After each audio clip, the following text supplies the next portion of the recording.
Hey, everybody. Welcome to episode 49 of Power Bombshells. We're just two broads talking about the wrestling we watch. I'm Sam, and that is Mel. And we got a lot to talk about today. There was a weekend of wrestling that went on. There was. But also, I guess first, because it's now become our bit, we should talk about your hat that you're wearing. We definitely need to talk about my hat because this is our the gentleman who I'm right in the middle of a broadcast here. You can't squeeze your way in here. Sorry, dog's trying to get in. I understand. I was having pet issues right before we went live, so I completely get it.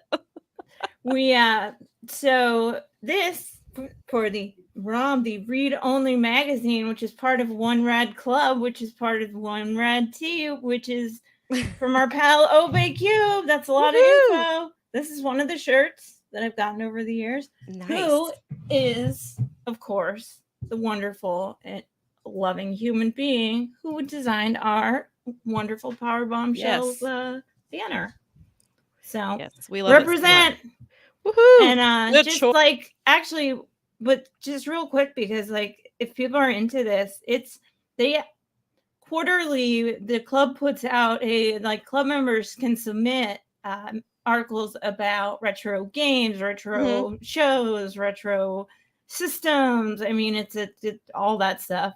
Yeah. And you can submit and get your stuff published in the magazine, and then members get we get a digital form, and then you can pay like $5 extra if you remember. Oh, nice. Get a hard zine, like an old school. And I love it. I like have them. I collect them because a lot of my friends are published in them. But it's really fun because it's like it's something tactile. Right. Covers are. They used to be. Kyle used to design. Cube used to design the covers. Now he started having members submit covers. Oh, cool! Different themes, and each one's themed. Cool. Recently, Shoot was one of them. Weird was a recent Fast. A lot of fun though, and they come out quarterly, and it's a really popular deal. I need to go brush. Brad says that we need Power Bombshells merch. That's been a discussion that we've had on and off. And that's the other thing is that Cube does merch, and I have mentioned to him that people talk about. Daza says we need a fanzine. Hey, I mean, I would definitely that would be cool. It would be a lot of fun, and it would be cool to have because it would be fun to have like a quarterly or biannual one to begin with or something. And you know why is because I have a good friend who is a super duper fan of the old pro, like when he would run down to the store and get the Pro Wrestling, Illustrated, or go to the next town over to get.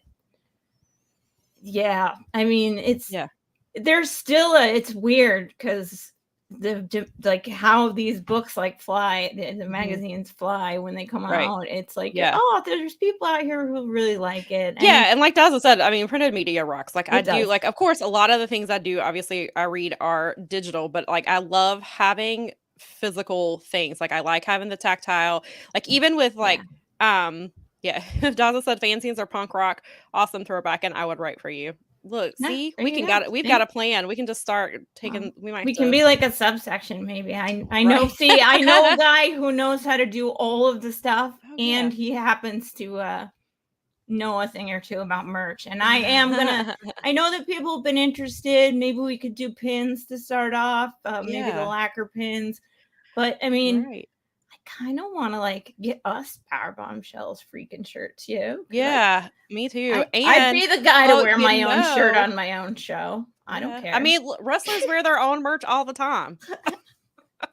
Well, and we're at episode 49. So episode 52, which will be one whole year, is coming up very soon.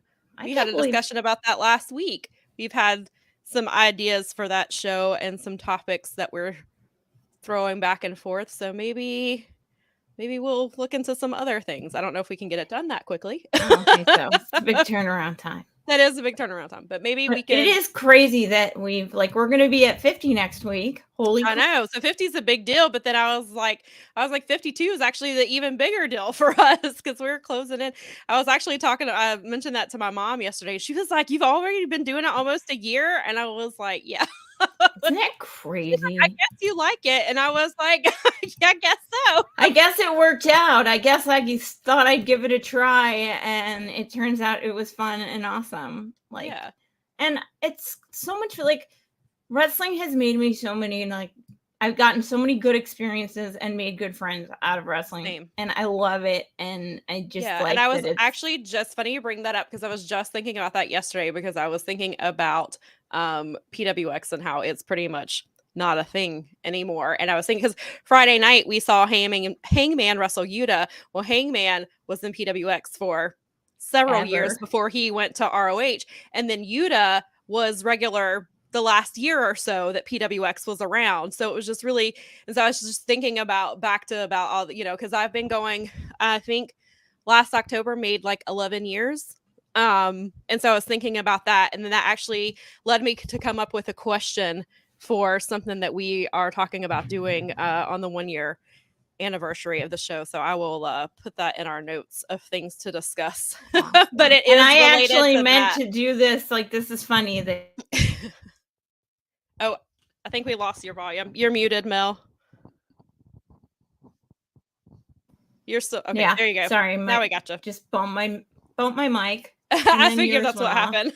Yep. Okay. So we're having sound issues because it happens but anyway, I was like, so I scrolled back and our episode 1 was 2/27/22. So 2/27 will be our official 1 year. 1 year. So 52 episodes would be. So I guess we do. Then we'll do it. So then I guess we would do. Yeah, because that's the 19th. But maybe we go buy ourselves some more time and go with the actual. Yeah, because the 27th is a Monday, so I guess technically the 26th that would be episode 53. Sort of 1 year. We can make it. We'll figure it out. We will be having a 1 year anniversary show one way or another, whether it's week episode 52 or if we do it the actual try to get it to the actual close to the date, which would be the following week, which would be. But we got it. Well, we're on it. And I have we put on fun special edition shows. So I think that, and then everyone's going to have nothing to watch next week for a week. So that it's the perfect timing for the 50th show. Yeah. Which will be something like a warm up for the anniversary show. Yeah. Gosh. Yes. But so wrestling, there was some wrestling this week. There was some wrestling. There was actually some wrestling I wasn't even planning on watching, but I watched it anyway. But were you not planning on watching the Rumble and you No, did? I was. Okay. Yeah, I wasn't. I just Vince has killed off what little interest I have in WWE. I just really just the way he's just everything and then forcing his way back in and just all of this has really turned me off. And so I wasn't gonna watch, but then I was like, well, it's the Rumble. And honestly, I could have just watched the main event and I would have been fine because that was the best part of the show. I thought the men's Rumble started off okay, and then I kind of got bored with it. It just turned into typical WWE stuff that I don't care about anymore. We all knew Cody was going to win, which I didn't have a problem with that. Like, I enjoyed it because I'm a fan of Cody's. So I enjoyed his comeback. I enjoyed that how they had him beat Gunther, even though he's still Walter to me. I know. I had the same problem. I like that that they had him stay in the entire hour run, and then Cody had to defeat him. Like, I liked that story. I thought that was an interesting way to do it. I do like Rhea winning. I figured that she would probably be the one to win. It's the correct. So, and she could go, I like that she could go either way with who she picks. Like, cause when I am immediately a thought of a rematch with Charlotte from WrestleMania. I think it was in 2020. And I thought Rhea should have won that match with Charlotte. So I was like, well, this would be a good way. She gets the win back and she finally gets the title.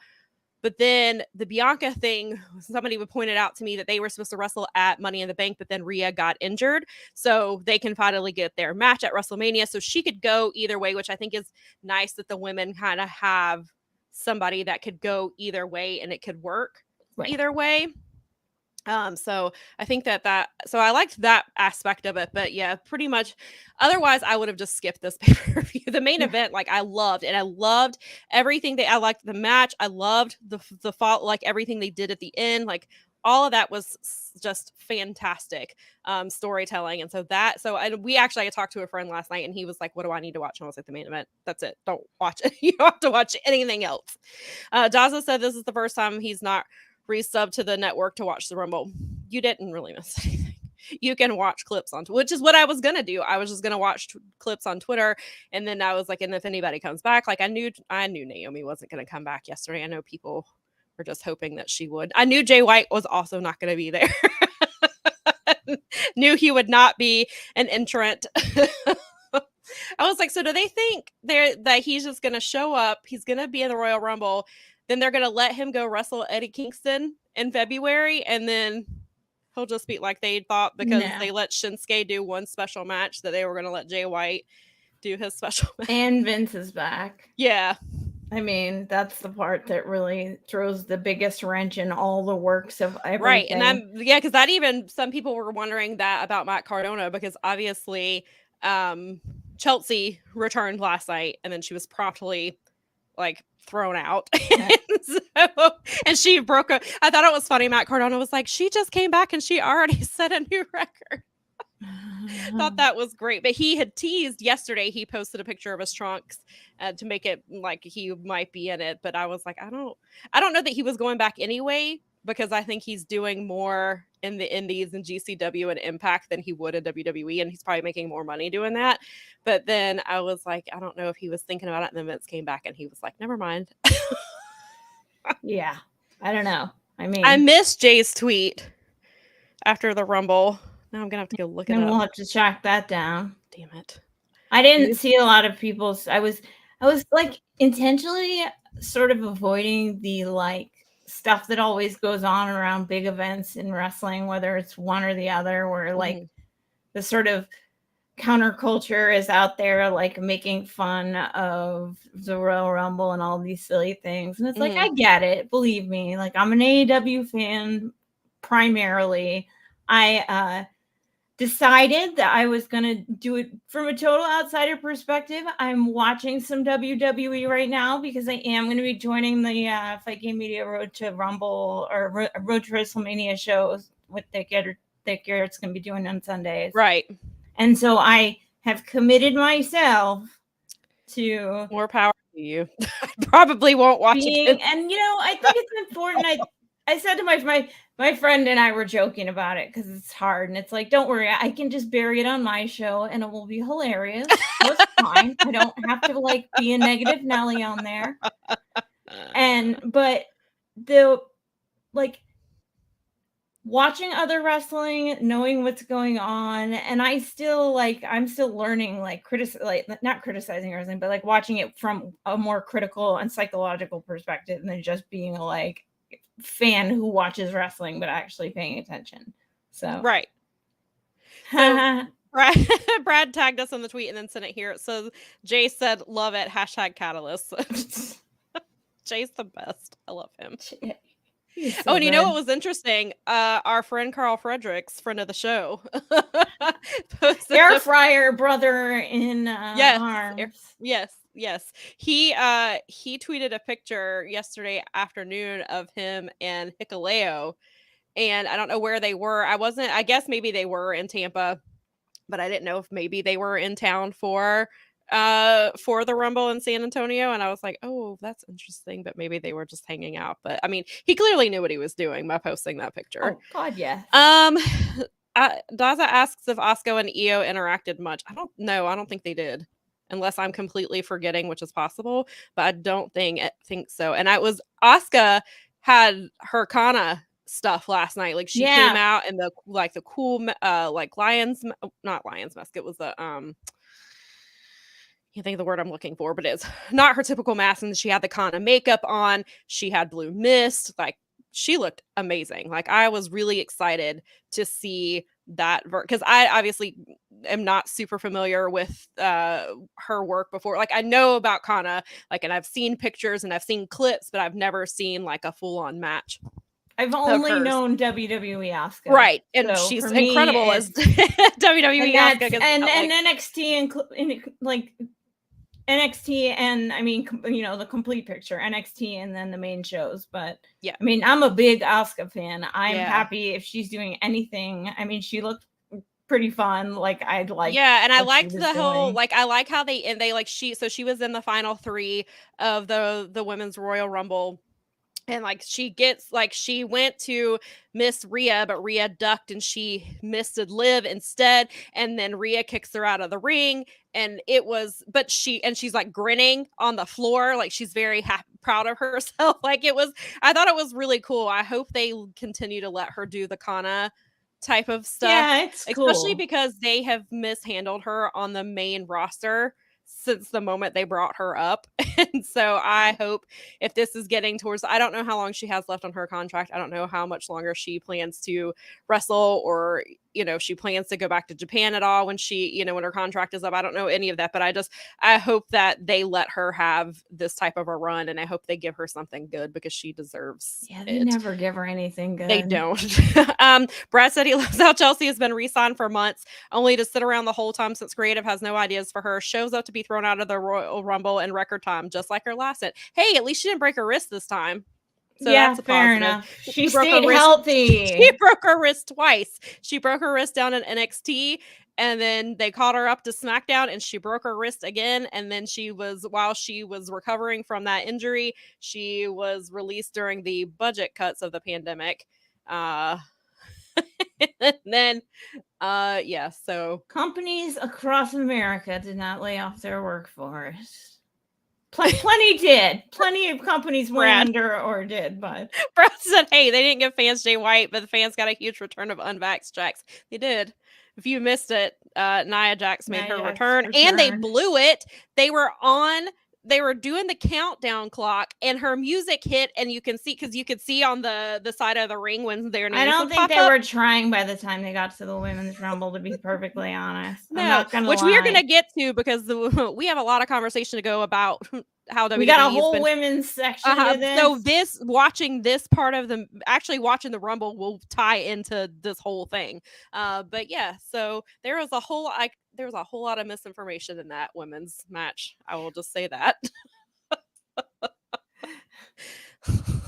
Daza said the surprises being Michelle McCool and Nia Jax would not have thrilled me. Well, the men got Booker T, so. Oh, but we did get Edge.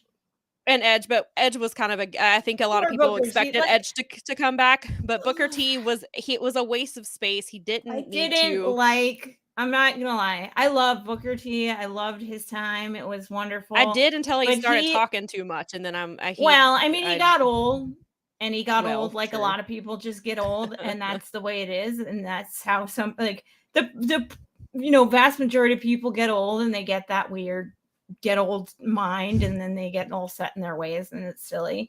Mm-hmm. But more than that, it was like he could barely, like, that ramp is like 20 freaking yards, like it's weird. He could barely walk down. He could barely do the spinneroonie. I'm just like, I don't need to see this. I don't know. And it was just in 2023. I do kind of wonder if once I saw Roxanne in the Women's Rumble, I wondered if that's why they had Booker in the Men's Rumble, because Booker trained her and she trained at his school. So I was like, is that why they did it? I mean, it's still not a good reason. And then technically we only had 29 men because Rey Mysterio was apparently attacked. Yeah. There was no follow-up. Like, even in the press conference last night, not one person asked, hey, is Rey Mysterio okay? Like, no, since they were sticking to storyline in the press conference, which is another thing I'll get to. They were mostly just asking storyline questions. Not one person said, hey, is Rey Mysterio all right? What happened to him? Because his music hits, he doesn't come out. It was so weird. The very next pick is Dominic. Dominic comes out with his mask, obviously hinting that something has happened to his father. Nobody ever mentions it again. We never know what happened to his dad. Because like the rest of Judgment Day was in there. We even got a little thing with Rhea and Beth Phoenix, which I don't know why they didn't just save that for the women's. I mean, I know they were trying to hurt Rhea, but like Beth wasn't even in the Royal Rumble.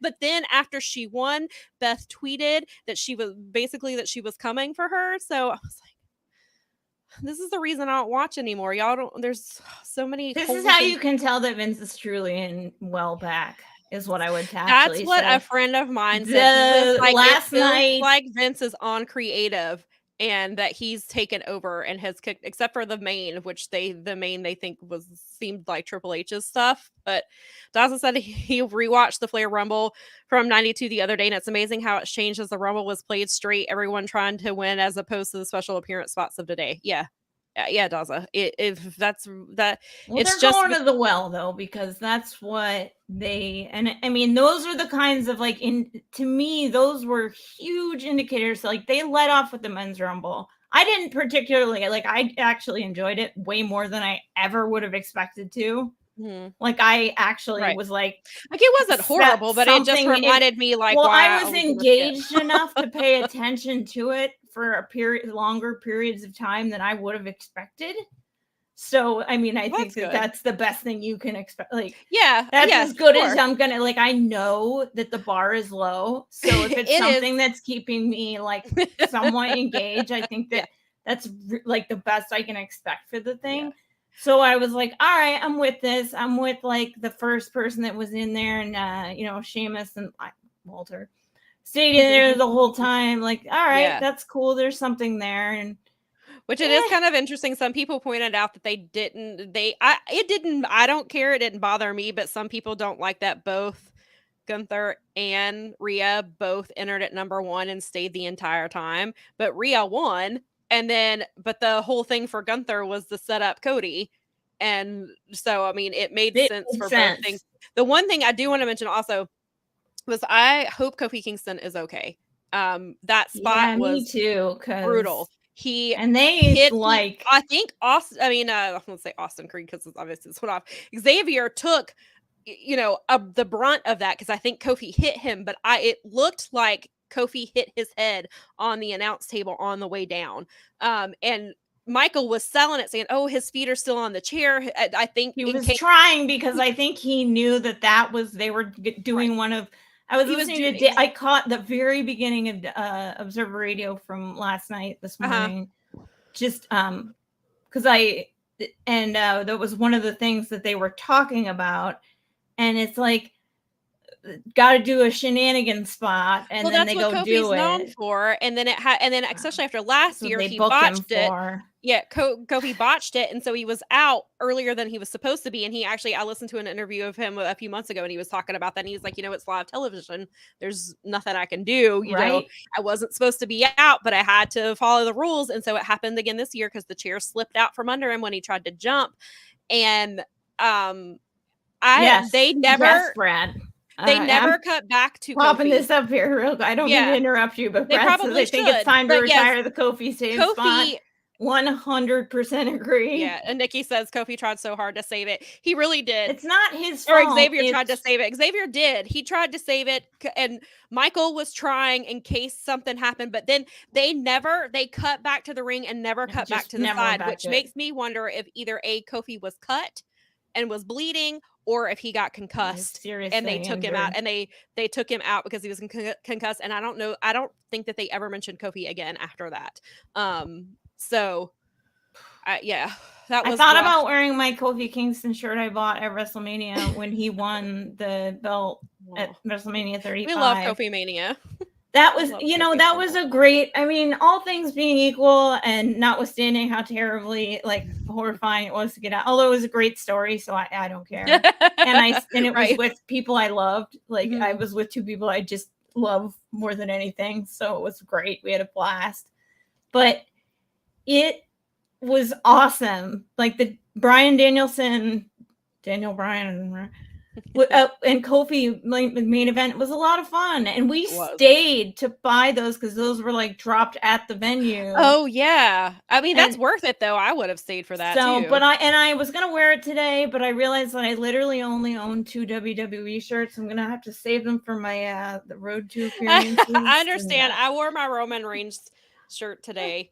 I have a lot of indie shirts. I have a lot of New Japan shirts. I have a handful of WWE shirts. I wore my Kevin. Actually, it's a Kevin Steen shirt that I got from Pro Wrestling Tee when they were getting rid of his Kevin Steen stuff. I got a Kevin Steen broad shirt, and I wore that like 2 or 3 episodes ago. So I was like, I'll go with Roman today. I love them both. That was the best part of the show. I mean, I loved that. Everything. You're not wrong about like if someone said like, what should I watch? I mean, I was watching because of the, again, the experience and all the things. And I overall, like, the show was way, as a friend and I ranked it a solid mid. Yeah. Solid mid. Yeah. From WWE. Like, all right. Royal Rumbles the last 2 years have kind of been like that. They've kind of lost their, it's just the way they book, because they book it so, I mean, I guess that's the point, is because obviously it's setting up WrestleMania, but a lot of it is just so obvious that it's just like you can skip it and you'll be fine now. Like it's not a must. It's getting to be where it's not a must see anymore. At least that's how I feel. Like it's one where, like, it wasn't, if you watched it, it's fine. But if you missed it, you're not missing anything, and you can just go back and watch. You can watch either. You can watch clip. Yeah, you can watch clips online, and then you can go watch. I would suggest just watching the whole main event. Make sure you skip the Hardy performance. We had it. The volume was not up very loud, and so we were like, me and Nikki, and I was on Twitter, and so I was just like, "This is not my." You know what? Not for me. I'll give this to Hardy. Is he stimulated so much hilarious conversation amongst the Fight Game Media group and my other group of wrestling friends. Like, that it was worth just in the oddest spot too. He was worth the memes. He was worth the memes and the jokes. But why in the world did they put him on before the main event? Like that made the performance didn't need to be there at all. But why was that the spot? It was like the 7th inning stretch or something. It's not like it was a gimmick match, so it's not like they had to set up they didn't have to set up anything and like kill time. I mean, he performed in the ring, but it was just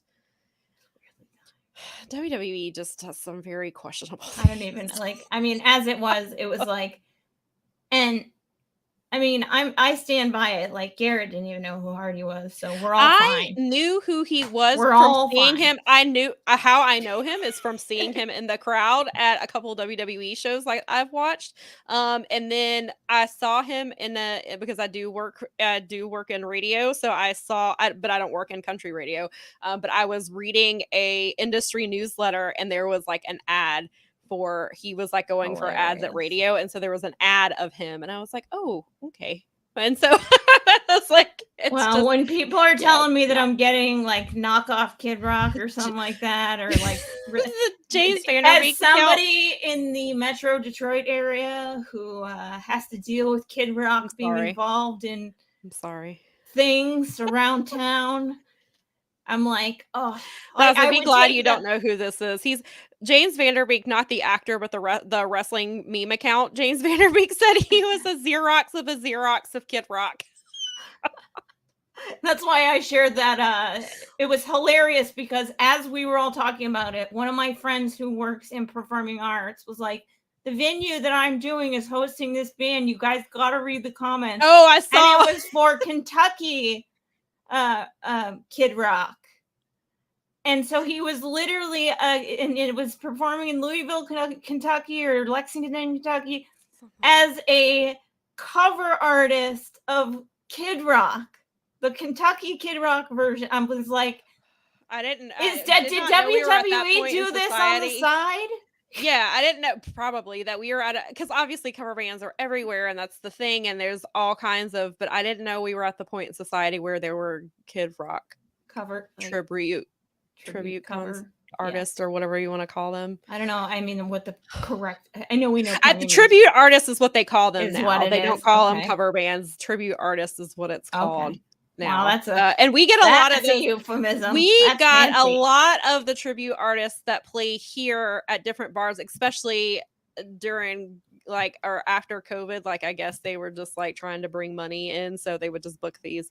There's a lot of this. Like even before the pandemic, like we got a lot. There's a Led Zeppelin cover band that plays here all the time. I think there's Little Kiss. There's like and we had out in Seattle. I actually got to see them, and it was a great show. Was they're called Hell's Bells, and they're actually a female AC/DC cover band.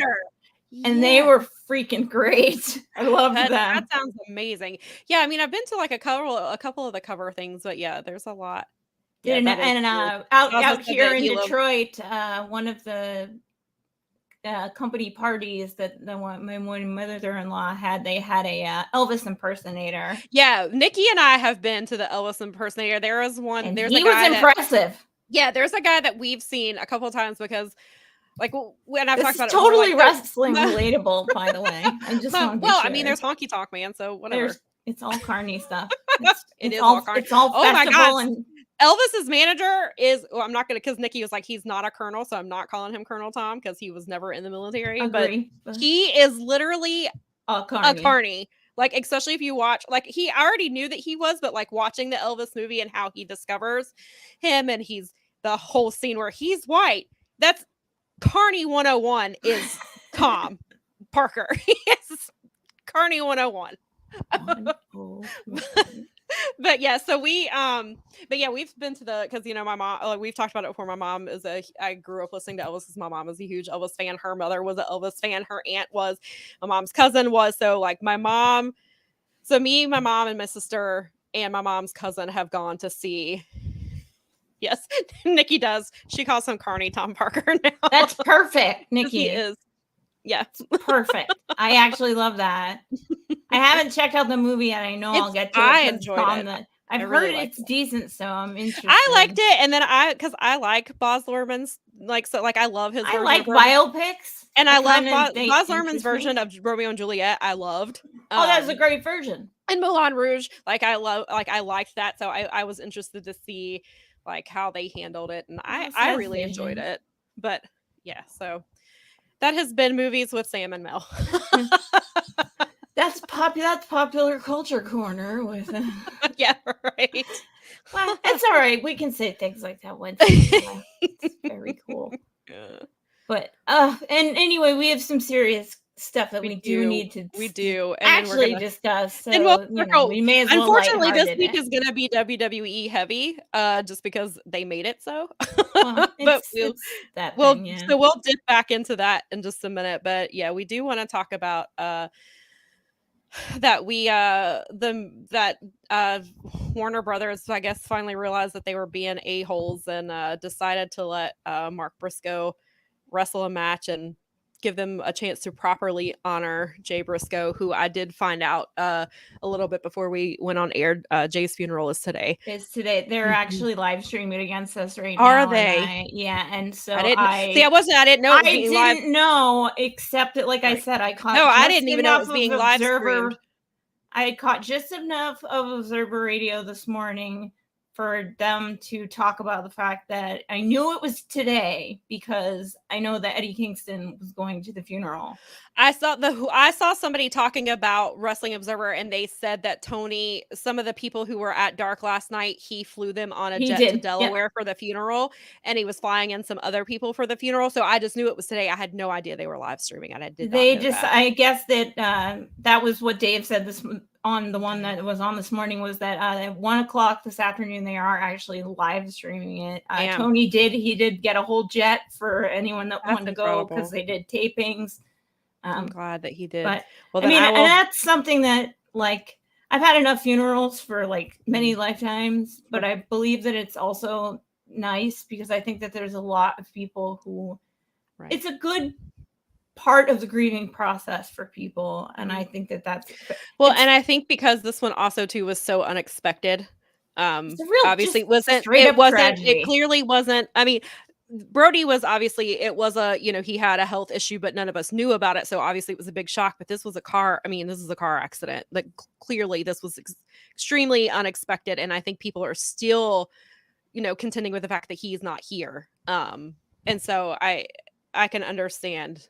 No, it's absolutely 100% like, but yeah, I had for no the idea grieving process. I'm glad that that's pretty, that's very giving of the family to allow. Yeah, that's why I had no clue, because I just was just wondering, because Nikki and I had talked about it last week, like we wondered what they were going to do, because obviously his girls are in the hospital, and like how they were going to handle the funeral aspect with them being in the hospital and things like that. I never in a million years even thought about it being something that would be live streamed. It just didn't cross my mind, and that is extremely giving.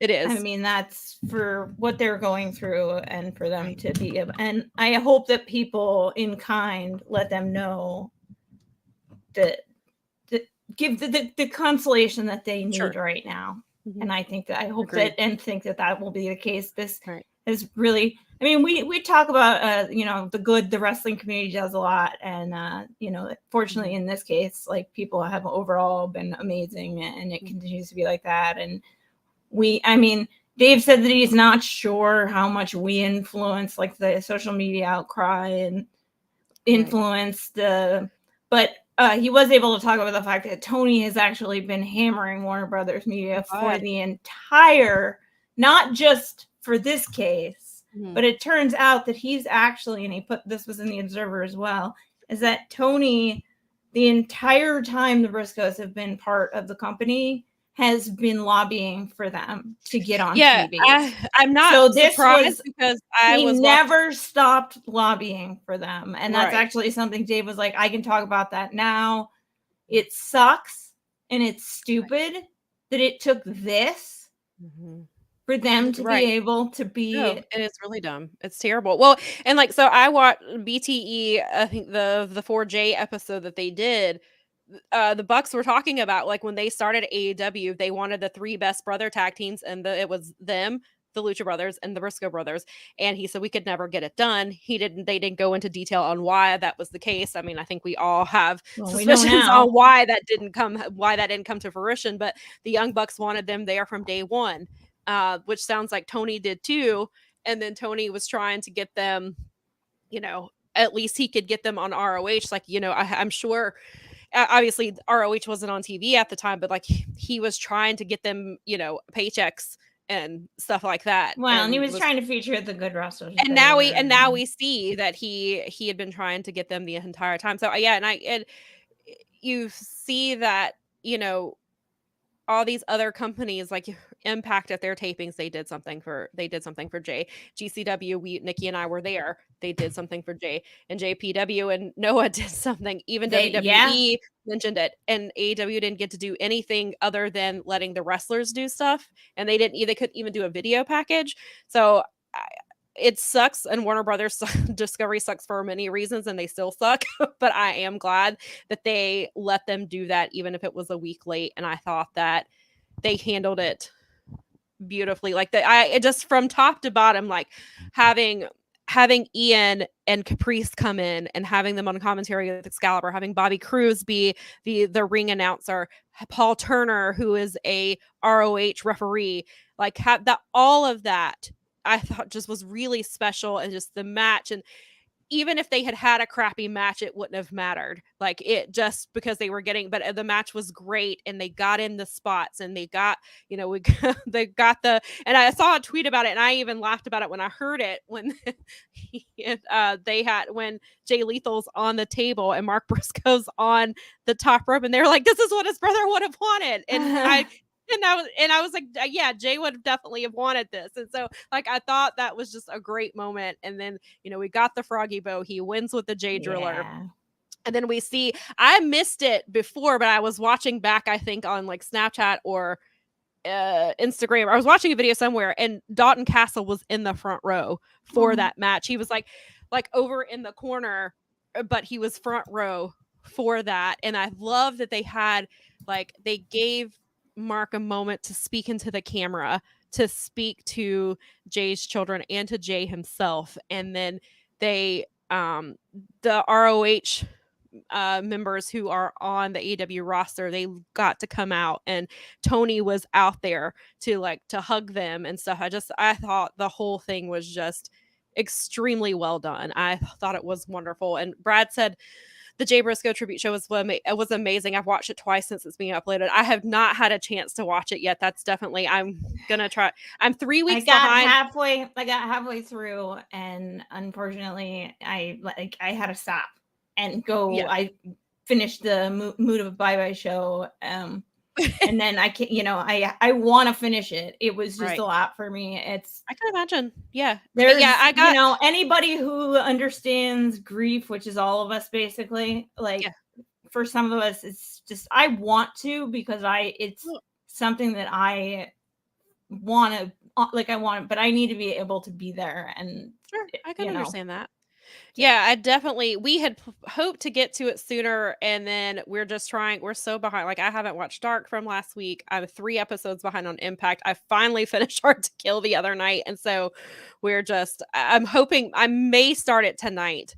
Brad says Eddie Kingston's comments are heartbreaking. I can imagine. I'm trying to avoid so far as much as I can. I've seen, I saw the clip with Eddie and QT where they had the fan hold QT. So I saw the clip of that. I've tried to avoid spoilers.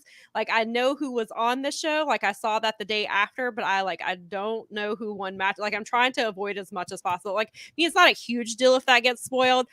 I want to try to take it all in. Experience it yourself. Right. Have your moment with it. And so luckily I've not heard Eddie's comments or anything, because I want to be able to watch it. But I will tell you, I have access to the AEW media gallery, and so I was going through pictures looking for something for our show, and I didn't know some of the pictures from the tribute show were in there, and it caught me off guard, because it's this picture of Jay, that one they've been using. It says in memory of, and it has the birth and death date, and Adam Cole was standing in front of it, and it was jarring. It stopped me. I was just scrolling and I stopped, and it was really jarring to see that photo and to see other photos. And I was like, well, I'm going to save these photos. I'm going to tweet them on what would have been his birthday, which is what I did. Right. But man, I was not prepared. So I was like, if that's just from a photo, I can only imagine how it's going to be watching the tribute show itself. And so I definitely want to be in a place where and who knows, maybe I can't get through the whole 3 hours at one time. Maybe it is something I'm going to have to break up and watch in pieces and stuff like that. But I'm really glad that they were able to do that they were able to get Mark and Jay on. Me too, Brad. Brad said he likes that they call the show a celebration of life. That's my preference. In my own case, that's what I want. When I'm not here anymore, I want it to be a celebration of life. I've always that's something that I've thought of, on and off about the last probably 10 years or so. And that's what I want. I want the same thing. And so I'm glad that they chose to do it that way. And obviously they're going to do a couple more things. Obviously when ROH starts going weekly on the Honor Club, they're going to honor him. They're going to do something at Supercard of Honor. So I'm really glad that even with Warner Brothers Discovery, that Tony is finding a way to still support them. And apparently he's supporting the family in multiple different ways, which is incredible. And I'm really glad to hear that, especially because it's hard enough that they've lost a family member, but now you have his girls who are going through their own challenges on top of losing their father. They're having these health issues, and it's going to be a very long road from what it sounds like for them.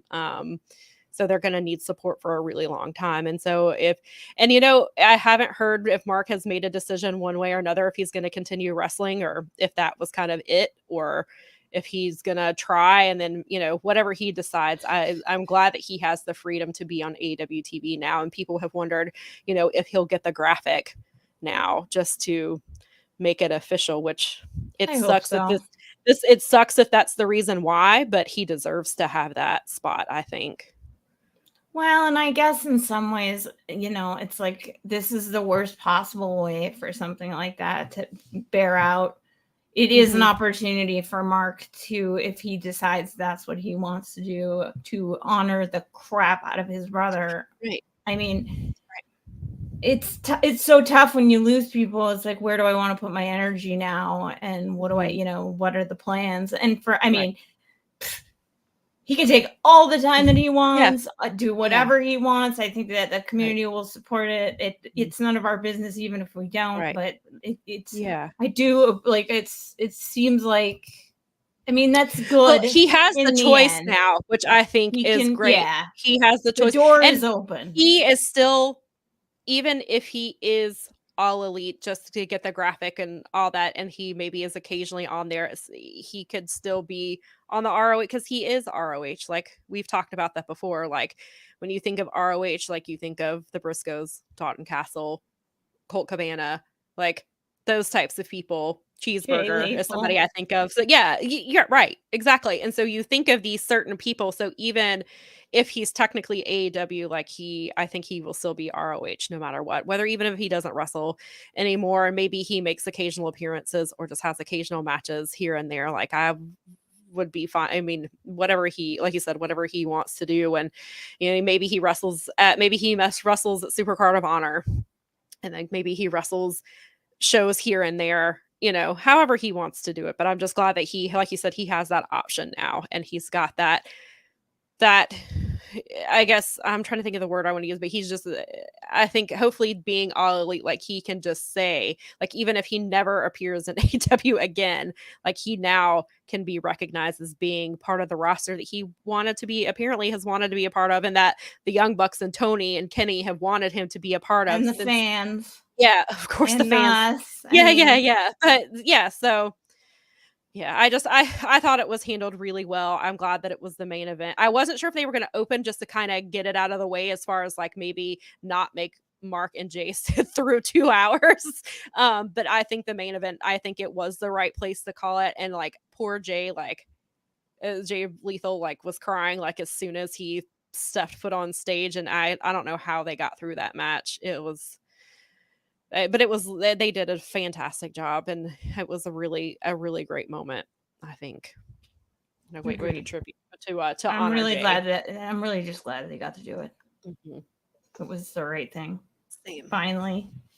Finally. Yeah, better late than never. That's definitely one of those better late than never things. And I'm glad it wasn't too much later than a week. So all right. Next, what's next? What are we talking about? We have a lot of women's stuff to talk about. Okay, we're gonna talk about some women's stuff. Buckle your seatbelts. Yeah. So this week on Raw, which I did not watch, but I heard about, and it was all over my timeline, and there were trends and everything. Last Monday was Raw 30. Yep, apparently I watched it. There was one whole woman on the Raw 30 and it was Medusa, and she was in a segment with APA as she was playing poker with him, I believe. Yep. And that was it. Yep. Charlotte apparently Charlotte referenced the Bellas in her promo that she cut, but that was pretty much it. The whole first hour was bloodline related, and it ran long, and it led to the cage match, the advertised cage match. Well, the cage match got axed. Becky and Bayley got axed, and so people were during the show and after they actually had a couple hashtags trending. They had the Give WWE Women a Chance, which is similar to the Give Divas a Chance that was popular a few years ago. And then it was WWE Women Deserve Better was the other hashtag that was trending on Monday. I saw people using it on Friday as well, because apparently there was only one women's segment on Friday. There were some people who were trying to say that, they didn't have women on Raw 30 because they were going to be in the Royal Rumble. That turns out that was a lie. They had like the worst part of the show. They like rushed their Rumble, and yeah. So it was just not a good look. And then the Bella twins went on, I guess, like Instagram Live to talk about what happened, and they just said that they apparently were not happy with how they would have been presented had they been on the show, so they made the decision. They went to Wicked instead. They have to went to Broadway. Essentially, what I heard was yeah, that and then they didn't like how they were going to be presented, and that they were like, yeah, no. and then they were they made the point that they can't bring up Mercedes/Sasha because Sasha's too big and she's They not can't there bring up anymore. Naomi. They They can't can't talk bring up about Saraya, and any of their contributions, and so they were just like, "We're not gonna be part of it." Like, and I completely understand that, and they actually went on Tamron Hall, and I saw a little clip that was online, and they were just like, Tamron couldn't understand. She was like, "But women have been there for 30 years, like, the whole 30 years, like, why couldn't they be honored, in a way that, like the men were." And so, and they were just like, yeah, they just decided that, I guess that's not how they wanted to do it. And we didn't want to be a part of it. And I mean, this was, I'm not really surprised because, I don't keep up with Raw and SmackDown, but a lot of what I hear is that NXT presents their women a lot better and have been for months. And, the thing was, oh, WWE is going to be better under Triple H. Well, the women's booking hasn't been better under Triple H. It's been pretty much the same. And like, even when I stopped timing women's matches in October of 2021, the reason I did that is because of how they were booking the women. Like, it got frustrating watching how they were treating them and how they were getting, like, they would go on commercial and the match would start during the commercial break. So then they'd only get like 4 or 5 minutes. Basically. Or they were putting Lana through a table 10 episodes in a row, and the payoff was dumb. And then like, they can't book Asuka for crap.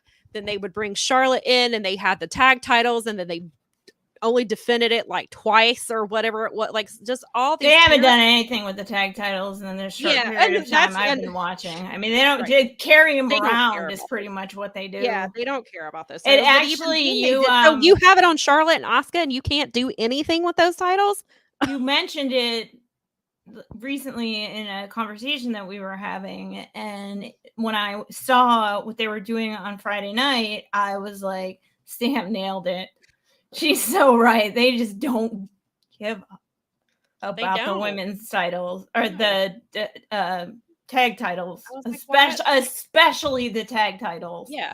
They never have, and they never. Sasha and Bayley fought so hard for those, and that's a part of, like, people keep saying, "Oh, Mercedes left because of money." No, she left because of creative and how they were booking her and how they were booking those titles, because they don't care. It doesn't mean anything to them, and so they're never going to care about them, and so I don't.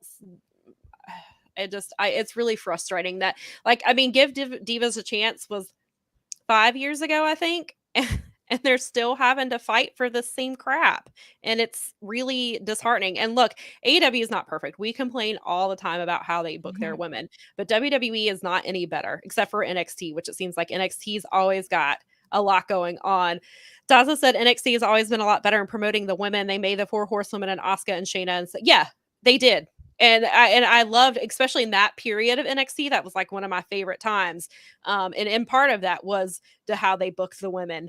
And it's really frustrating to see that this company touts itself as being progressive with women, and then the woman who created the women's division resigned 2 weeks ago. Yeah, that was something you just reading my mind. Get out of my head, Sam. I was just literally in my mind. I was just thinking, and Stephanie McMahon is gone. Like, yep. And she's the only person that has, like, the biggest advocate for the women's division is gone now. Right. And now I guess the next biggest would maybe be TJ Wilson, because he trains the women and he works really hard to, he agents a lot of their matches. And I will say real quick, I don't think we brought it up before. I heard that Jason Cade helped agent the Women's Royal Rumble last night, and I'm really excited for him, because Jason Cade is somebody who wrestled in PWX for several years. He went down to WWE. He did some stuff with them. He has helped train some of the women. He has helped TJ train some of the women. So I'm really glad that he got that opportunity last night, because Jason is great and I'm so happy for him. Brad says Stephanie resigns and the women end up with less time in stories. A coincidence? Well, it depends on how involved Stephanie was beforehand, but probably not. And Vince is back? It seemed pretty obvious. I mean, this was certainly everything from Monday to the Royal Rumble felt like Vince was back. That's what I've heard people saying. And then, I mean, just from my experience, like if it was like, oh, look, it's the same thing again. Yeah. And I did hear a clip of Bayley talking about what happened on Monday as far as their match goes. And she was saying, like, they weren't upset about it. They understood why. Damage Control looked great because it put them, because of, they attacked Becky and like they are like, they made the best of the situation, which, yeah, they did. Well, they have to. But yeah, exactly. But it's always the women's matches who get cut. When they need to cut stuff for time, it's always the women's matches. That's why so many women's matches were 2 minutes when I was timing them, and even before I timed them. That's why Give Divas a Chance started happening in the first place, because they would be cut out completely or their matches would be cut down to nothing. And so it's the same shit that it was 5 years ago. And then I was like, what is Bayley gonna say? Yeah. What's she gonna say? She's gonna say, oh, I understand. Of course they're gonna make the best of it because they're professionals and they know what needs to be done. And so they did, from what I understand, do the best that they could in that situation. But they could have cut so many other things, and it's always the women that get they take the punishment for it. And like, I know Lance Storm tried to justify it and Brian Alvarez tried to justify it, but there is not a justification when it's always the women, or it's 9 out of 10 times it's the women who's getting their stuff cut. Like, I understand, we know ad breaks, like, most of us aren't dumb. Like, we understand with live TV, like, you have to make sure you factor all this stuff in. But that wasn't on top of it being the women's, it was an advertised cage match. Like, how do you not make time for that? Like, I don't understand that you couldn't cut, like, the bloodline stuff. I know it's a big story, especially leading into Royal Rumble, but you could have cut parts of that. They didn't have to do the backstage segments with the APA. They didn't have to bring back Teddy Long, who is a Vince McMahon apologist. They didn't have to bring in Hulk Hogan, who has a myriad of issues for Ric Flair. Like, you bring all these people back, but you can't cut you cut the women's cage match? They could have dumped that entire. All Ric Flair did was come out, do his gimmick, and introduce Charlotte. And they hugged, and it was like, why? Yeah. It was just why?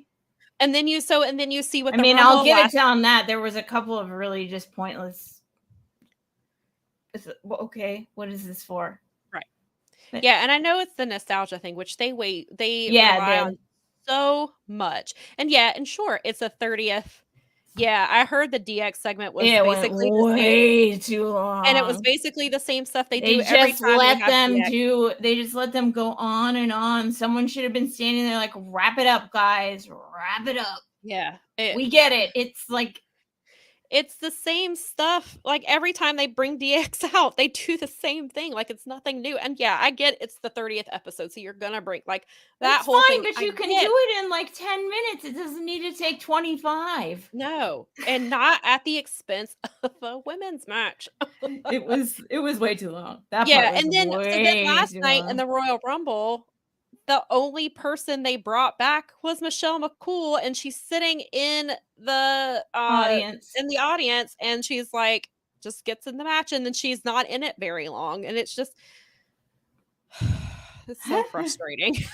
It's the same old shit. On we WWE go. Yeah. So it's just, it's really frustrating for this shit to be happening in any company, but in this company that touts itself. Like, Triple H was out there in the press conference talking about how they do spectacle better than anybody else, and just kissing his own ass and the company's ass, which, of course he's going to do. It's his job. That's what they do. That's what they do. But it's just, it's that way for the men. It's not that way for the women most of the time. You can't book, you still can't book them. Brad said they've been doing this for 30 years and still have timing issues that were bad, right? You think they get that? Yeah, after 30 years. It's like AEW is 3 years old, so you can almost forgive the fact that their production sometimes, like, the audio is off, or they're like, or cutting to the crowd instead of when they should be showing Jay Briscoe. Exactly. But At the same time, like, I mean, but that's like they set the WrestleMania thingy on fire twice last year, so yeah. Nikki said Carney gonna Carney, and that's yeah, exactly reference. right. That's in reference to Triple H, because Triple H was given some Carney stuff. Daza said, so glad you're talking about all this crap because a lot of podcasters cough avarice don't see this sort of thing when it comes to the women. Well, and part of it's probably because we are women, but it's also because what? we've watched the same crap we've watched this happen for decades and nothing is changing, and it's 2023 and we're still having this conversation about women's match times getting cut on a regular basis. It would be one thing if it was occasional and things happen, but it's always, when it's cut for time, it's always the women, and it's always like that. They used to be that was the stupid joke, was that the women's matches were the bathroom break. And I mean, last night it was probably the pitch black match, but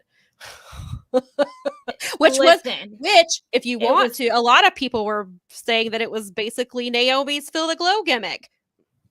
She should have come out. I don't know why she didn't. I mean, they should have given her all the money she wanted just to be in that segment. Oh God, yes, Daza, I do. He said, remember when Zelina was cut from the 9/11 show and her father died in New York on 9/11? Yes, I do remember that. And then they had to make her.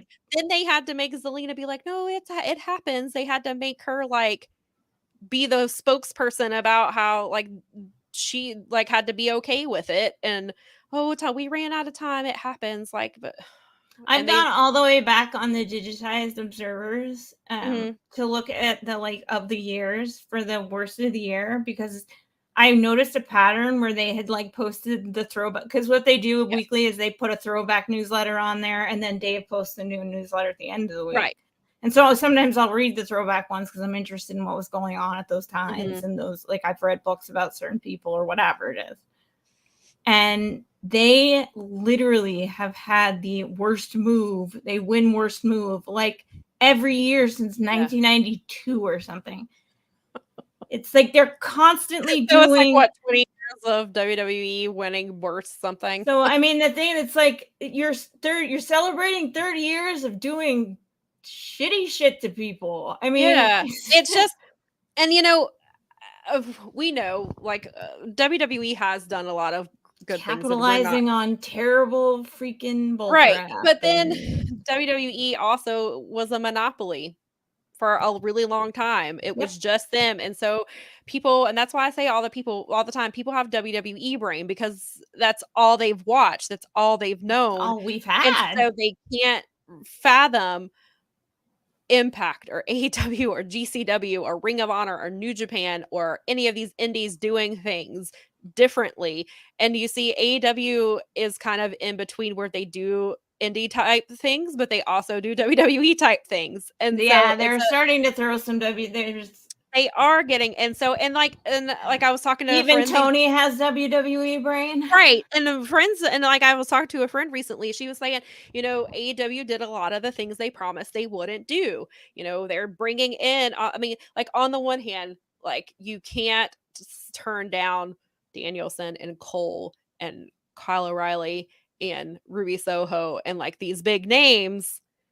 But on the other hand, you're getting completely away from what you said you were going to be doing. And remember when Cody was like, we're going to unionize, we're going to provide health care for everybody, and we're going to do this and this. And then he gets in that role and then he backtracks real quick. So and obviously it's, I'm not saying that's a super easy thing to do, but they've already gone back on some of the things. And I know Cody that's kind of supposed to like cure racism and unionize wrestling and make women completely relevant. He was supposed to save everything, wasn't he? Yeah, he was supposed to. But so what the heck, Coney? But then he went and got that stupid tattoo instead. Yeah, and then last night it made me laugh. It was Regerts. Anthony Ogogo's posted, and was a picture of him when he put the Union Jack flag on Cody. Oh, Jesus. Because that was kind of like the beginning of the end of Cody. No, we've traced it. It started with the neck tattoo. As soon as he did everything, it started with it.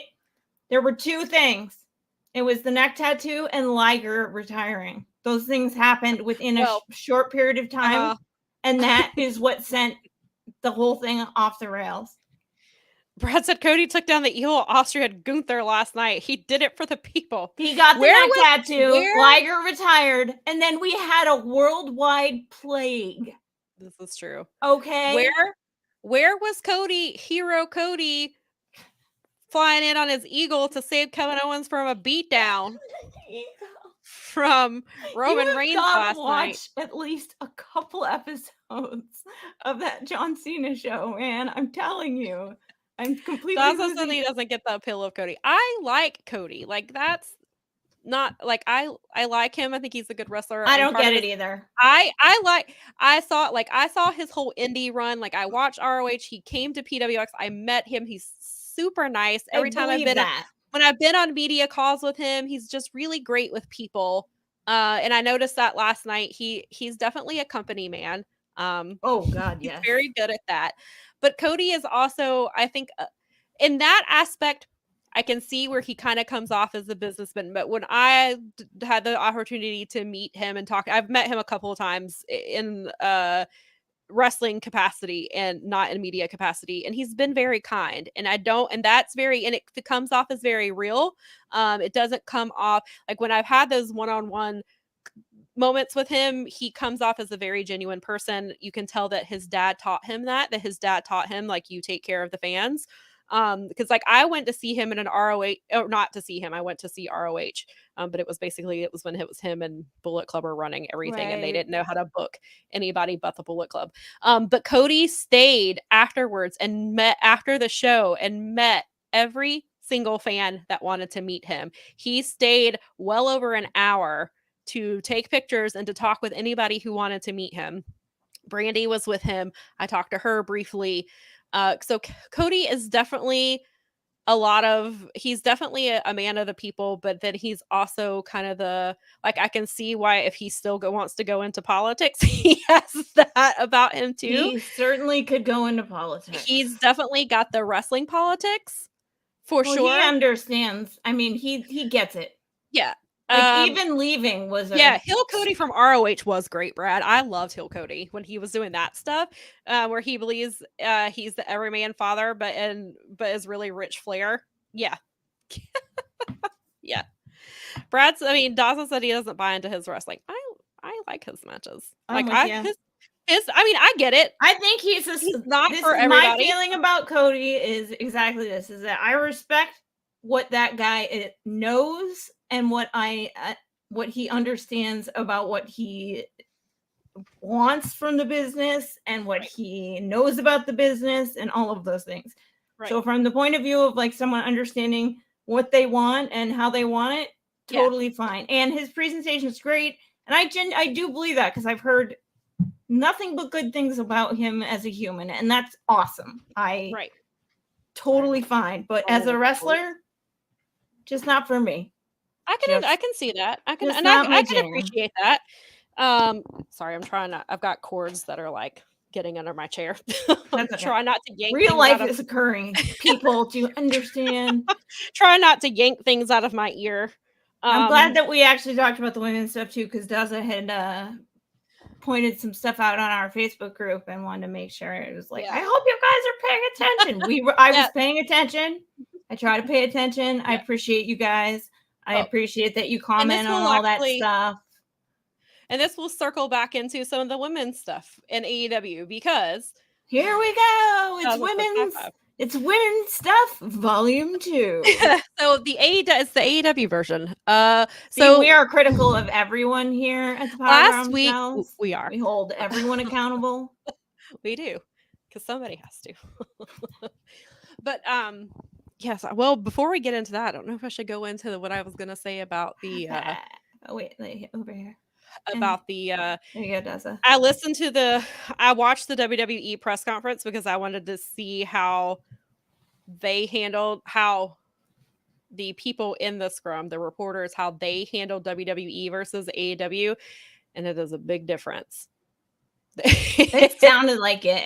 You guys big difference. Like there are people, and don't get me wrong, there are people in AEW press conferences who stick to storyline stuff.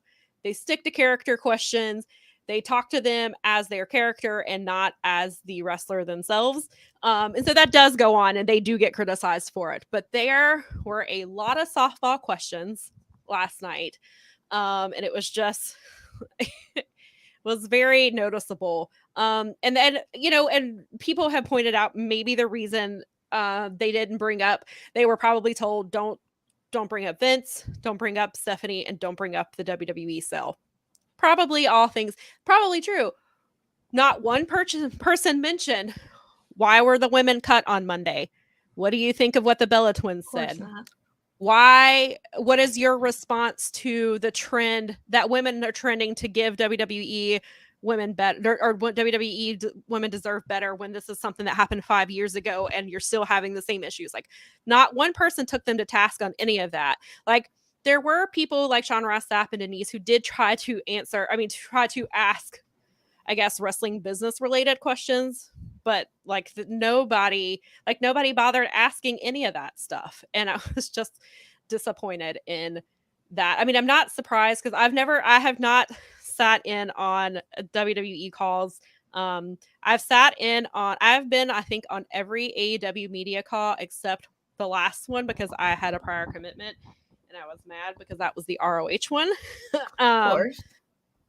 But and I've been on all the virtual media scrums, and I've been to one in person. And so I see the differences. Brad said they didn't ask because they wanted to be invited back to the next show, unfortunately. Yeah, that's how it came off. Actually, yeah, for someone very much how it came off.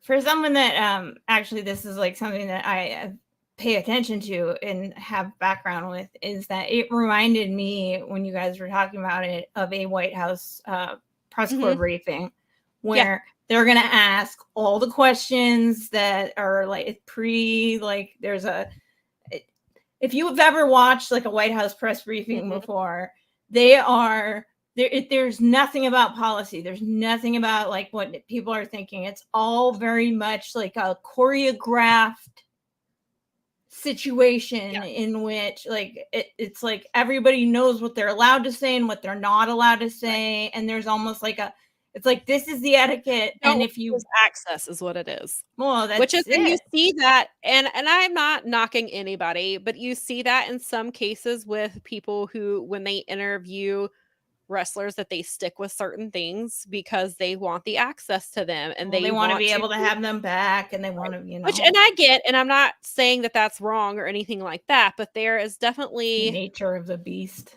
Yeah, and I get it. You have to be careful with certain things that are asked, and things like that. Like, I get there is a proper way to do things, but then on the other hand, like, they're a company and they have to be held. You have to you have to like, it is okay to criticize things that you like. I do it all the time. We're about to do it. I do it all the time, and I've done it on.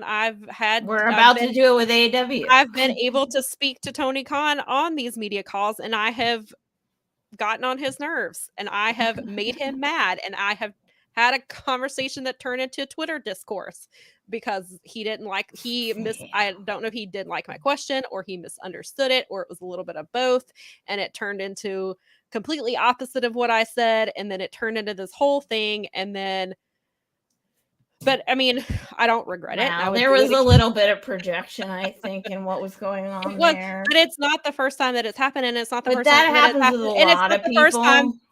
It's not the first time that it's happened to a woman reporter, because I've been on those calls, and I have had him answer my questions just fine, and then he will turn around and he will say something completely different to another woman, and I don't know if it's on purpose or not, but it is something that I have noticed and that other people have noticed. So I'm not saying that AEW was perfect when it comes to these things either, but it's definitely a big difference between the questions that are asked and things like that. It just seems, well, in the wrestling business, there's a lot of fragile ego, Nikki. Oh, geez. And you know that firsthand. We've seen it. There's so much fragile ego. I mean, that's true, and that's true in the whole wide world as well. Yeah, but since we covered this part of the whole wide world, this tiny little part of the world here. All right. So what's next? The next, so we're going back to AEW women. We're going to stay on that topic. Let's criticize the things we like. So Willow was on Renee's podcast, and I didn't catch the full segment, but I did catch the part that everybody was wanting to know about was Willow's reaction to the fans' reaction of Ruby bleeding. And like Renee was like, I was surprised like how much like backlash there was to Ruby bleeding. She was like, because women's yeah.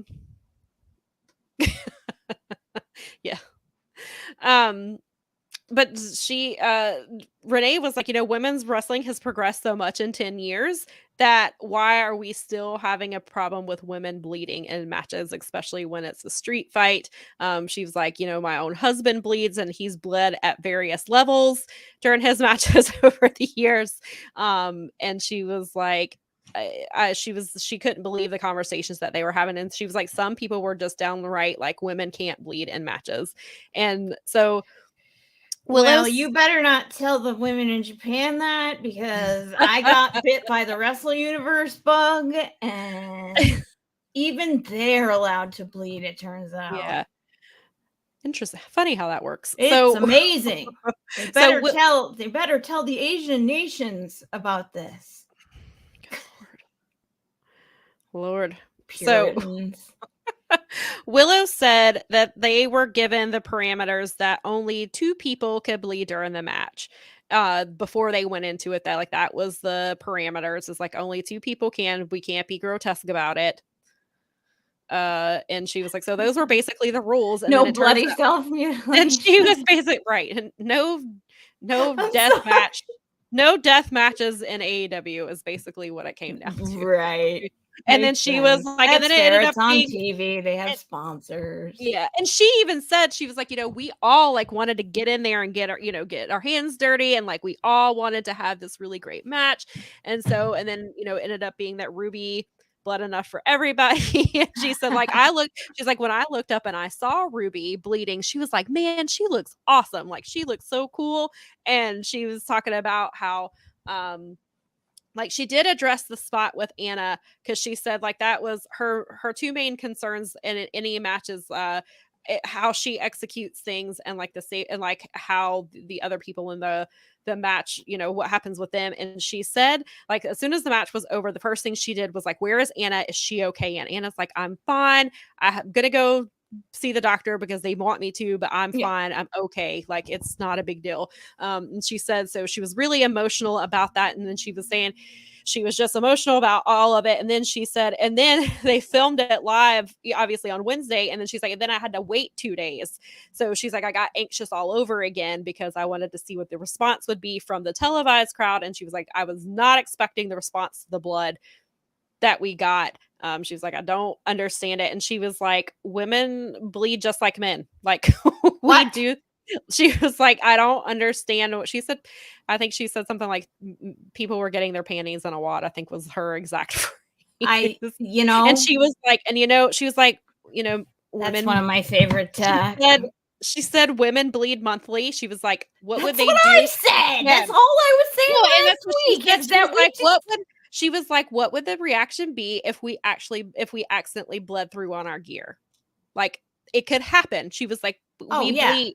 She's like, we bleed. It's a normal thing. I know we don't talk about it. So she was like, I don't understand. But basically, she was just like, I don't understand the double standard of men being able to bleed in matches and women being able to bleed in matches. She's like, I don't know why it's even a conversation. And why some people just do not want to see women get bloody in a match when they don't have a problem with men being bloody in a match. And she was like, I just don't get it. And she was just like, she thought the uproar was ridiculous, basically. This is what it comes down to, but which I do too. And I can understand. Look, I get it that there are the violence against women, but thing that good, there are good men out there who find it difficult, and they get it difficult to watch. And that's a totally valid thing. And then so you don't watch, and that's fine. Right. And those people feel that way, and they move on with their lives, and they, and they may say to you in private that it's just something that's and that's fine. Look, hardcore matches are not not hardcore. Death matches are not my jam. Like, they stress me out. I don't really care for some of the bleeding and yeah, that, no like, matter who it is. yeah, and so that for me, so, like, I can appreciate that some people just don't like blood in their matches, but the big issue is saying that women cannot bleed in their matches. That's that's a Yeah. double standard. It doesn't make sense. Of course, women are gonna bleed in matches, and then it's a street fight on top of that. Like, I expect blood in a street fight. I don't remember. I know there was a little bit of backlash when Ty bled in the first one, but I don't remember it being on the same level as the stuff with Ruby. Like, I don't remember the I think it backlash. was the picture. I think honestly, it was the picture, like the real, like just the crimson mask. Like she was just like. But Ty, there's pictures because Ty tweeted and they did actually. Ty's face was covered in blood. Like if you go back, if we go back all the way to the very first time when Thunder Rosa and Britt Baker actually did it, right there. I'm not saying it was at this level. I don't know if it was at this level. There was a lot of blood in this match. Mm-hmm. There was a fair bit of blood and BS in that match. Mm-hmm. But there was an uproar. And it seems like no one has a problem. I mean, some people are like, I don't need as many death matches or I don't need as much blood on the TV right now. And I'm like, all right, that's cool. That's fair. But it just seems like there is such an uproar every time the women get bloody. It is. Yeah, it is every time. And they put, and then you kind of like, and even Renee brought up the point where obviously the thing with Becky Lynch, when she got busted open and that's how it became like the man character, that was on accident, but she got put on a t-shirt. They did end up doing that with Britt too, when she got bloody during the first, what was it, the lights out match that her and it was the unsanctioned match. It was the unsanctioned match. And then they bled in the cage match too, which again, that's another stipulation match. Well, it's a cage match. Blood. Right, exactly. It's a street fight. That's my thing. It's a street fight. Like if you are gonna be in a real street fight with somebody is gonna bleed, probably because there's pavement and things like that. Like, knuckles and arms. The argument's it's very outdated and dumb and even I even brought it up too when the match first happened. Like, look at what Kenny Omega did to Will Ospreay at Wrestle Kingdom. Yep. And I didn't hear anybody complain. There was not a peep. As a matter of fact, that is the prevailing match of the year at this point, with no equal to a large number of people. Is there and Danielson, and that's there's already people are like, there's not going to be a better match all year, and that's it. And they've made their decision. And they're bloody, and they got Will Ospreay was bloody as hell in that match. Great match, but Brad says Jericho and Nick Gage had a legit death match, and outside of some complaints about Gage and the pizza cutter, not one person who matters complained about the blood, but they did hear exactly. Well, if you had the picture of Ruby, except it had been a dude, everyone would be like, "That's the best picture ever." And Britt does use that shot as her entrance package, which she should, because she looks amazing. But yeah, she uses it. Daza said, I find it weird that some who are MMA fans objected to Ruby bleeding when female MMA fighters obviously bleed a lot and all the time. And that point is a super good point. Yeah. Is that plenty of the people that we know that watch all the wrestling product that's out there are also mixed martial arts fans. Mm-hmm. They see women. That's actually some of the men have actually that I've talked to have made that point. They're like, well, I watch MMA, so I'm used to it. And so they were a little and I get there was a big uproar this time for whatever reason. It really and I get some people made the point that they're kind of WWE has resensitized them because they try to clean up a lot of the blood in matches, which I understand that, but that doesn't mean WWE. But why do you have to complain about women in AEW bleeding just because WWE doesn't do it as much? Like, I get the point of being kind of resensitized to it. It's like, I kind of get that point, but I don't see why it matters here when it's a street fight. Just in general, like if a woman bleeds in a match, she bleeds in a match. It happens. Cody's mouth got busted open last night.